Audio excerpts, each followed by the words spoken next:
जैसा कि आप यहाँ पर देख पा रहे हैं बीपीएससी की तरफ से बीपीएससी की जो एग्जामिनेशन कैलेंडर है उसे यहाँ पर आपकी अपडेट जो है किए गए। डेट आप देखेंगे तो 23 जुलाई 2024 जो कि आज ही है आपका 23 जुलाई 2024। इसे आप बीपीएससी की ऑफिशियल वेबसाइट से भी जाकर जो है वो देख सकते हैं। बाकी इसे हम टेलीग्राम पर जो है वो शेयर कर दिए हैं, तो वहाँ से भी जाकर इसे आप डाउनलोड करके जो है वो देख सकते हैं। इसमें आप यहाँ पर पॉइंट नंबर दूसरे में देखेंगे जिसमें यहाँ पर आपका बीपीएससी टीआरई 4th को लेकर दिया गया है। तो देखिए इसमें जो आपका विज्ञापन संख्या उसमें आपके यन जो है वो दिए गए हैं, क्योंकि जो आपका टीआरई 4th का जो आपका वैकेंसी या फिर नोटिफिकेशन है वो यहाँ पर अभी तक बीपीएससी को यहाँ पर अवेलेबल जो है नहीं किया गया है। और यहाँ पर देखेंगे तो कुछ भी यहाँ पर आपका नहीं दिया गया। जैसे यहाँ पर आपके प्रीलिम्स का जो आपका डेट है उसमें भी यहाँ पर आपके कुछ भी जो है मेंशन नहीं किए गए हैं। इसमें जो आपका रिमार्क दिया गया यानी क्या यहाँ पर आपका रीजन है, तो इसमें देखेंगे तो यहाँ पर जो आपके बताए गए हैं कि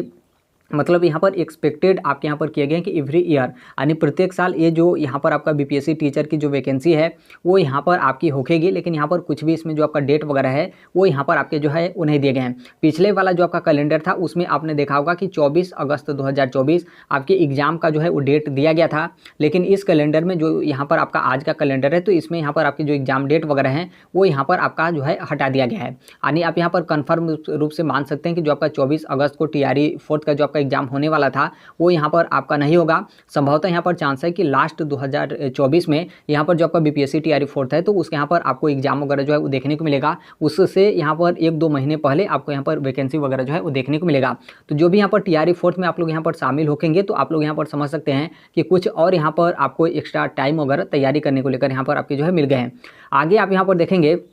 तो यहाँ पर अभी आपने देखा होगा कि जो आपके हेड मास्टर और यहाँ पर जो आपके हेड टीचर हैं तो उनकी भी यहाँ पर आपकी वैकेंसी वगैरह की गई थी, लेकिन यहाँ पर जो आपका रिजल्ट वगैरह डिक्लेयर का डेट है तो कुछ भी यहाँ पर आपके नहीं दिए गए हैं। सभी चीज़ यहाँ पर आपके हटा दिए गए हैं। क्यों यहाँ पर हटाया गया है, यहाँ पर देखेंगे तो जो आपकी रिजर्वेशन पॉलिसी है उसके बारे में यहाँ पर आपका मेंशन जो है किया गया। यानी ये जो आपका आरक्षण वाला मामला है जब तक यहाँ पर आपका सुप्रीम कोर्ट से क्लियर नहीं होता है, फिर उसके बाद जो आपकी बिहार सरकार है उनके तरफ से जब यहाँ पर आपके डिसीजन नहीं दिए जाते हैं तब तक इसका जो आपका रिजल्ट वगैरह है तो वो यहाँ पर आपके जो है वो जारी नहीं किए जाएंगे। और यहाँ पर सबसे बड़ी बात यहाँ पर यह है जो कि आप यहाँ पर पॉइंट नंबर आप यहाँ पर क्रम संख्या 12 पे देखेंगे तो यहाँ पर जो आपका टीआरई 3rd का जो आपका री एग्जाम है उसको लेकर यहाँ पर आपके दिए गए टोटल वैकेंसी है 87,774। और इसमें भी आप यहाँ पर देखेंगे तो जो आपका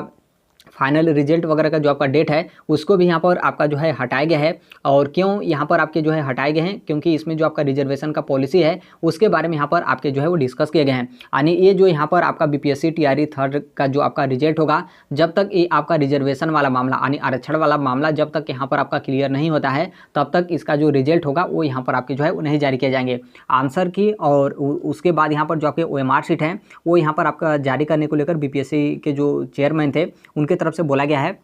लेकिन अभी ये जो आपका रिजल्ट होगा टीआरई 3rd का जो आपका री एग्जाम का है तो वो यहाँ पर आपका जो है वो नहीं जारी किया जाएगा। अब यहाँ पर देखिए बिहार सरकार की तरफ से कब वो लोग यहाँ पर जो है सुप्रीम कोर्ट में जाते हैं और कितना दिन तक ये जो आपका कोर्ट केस वगैरह का जो आपका मामला है वो यहाँ पर आपका जो है खिंचाता है। लेकिन यहाँ पर ध्यान रखिएगा कि जो अभ्यर्थी हैं उनके तरफ से जो आपका रिजल्ट है यदि रिजल्ट जारी करने का मांग यहाँ पर जल्द से जल्द नहीं किया जाता है तो कहीं ना कहीं आप सभी लोग को पता ही होगा कि आपका कोई भी मैटर कोर्ट वगैरह में जाता है तो बहुत ज़्यादा यहाँ पर आपका समय जो है वो लगता है। तो टीआरई 3rd का जो आपका रिजल्ट होगा कोर्ट से क्लियर होगा उसके बाद ही आपका टीआरई 3rd का जो है वो रिजल्ट जारी किया जाएगा। और टीआरई 4th की जो आपकी वैकेंसी है तो नॉर्मल सी बात है जो आपका वैकेंसी है जब तक टीआरई 3rd आपका कंप्लीट नहीं होगा कितनी रिक्तियाँ आपकी किस तरीके से आती हैं तब तक यहाँ पर जो आपका टीआरई 4th होगा तो उसका भी नोटिफिकेशन आपको जो है वो देखने को नहीं मिलेगा। तो आप यहाँ पर टीआरई 4th में शामिल हो रहे हैं तो आप यहाँ पर आपको तैयारी करने को लेकर ठीक ठाक फिर से यहाँ पर आपका मौका मिल गया है तो आप यहाँ पर अच्छे तरीके से जो है वो तैयारी करिए। अब यहाँ पर आप लोग इंतजार करिए कि सुप्रीम कोर्ट की तरफ से किस तरीके से आपका आरक्षण वाले मैटर पर आपके डिसीजन जो है वो दिए जाते हैं।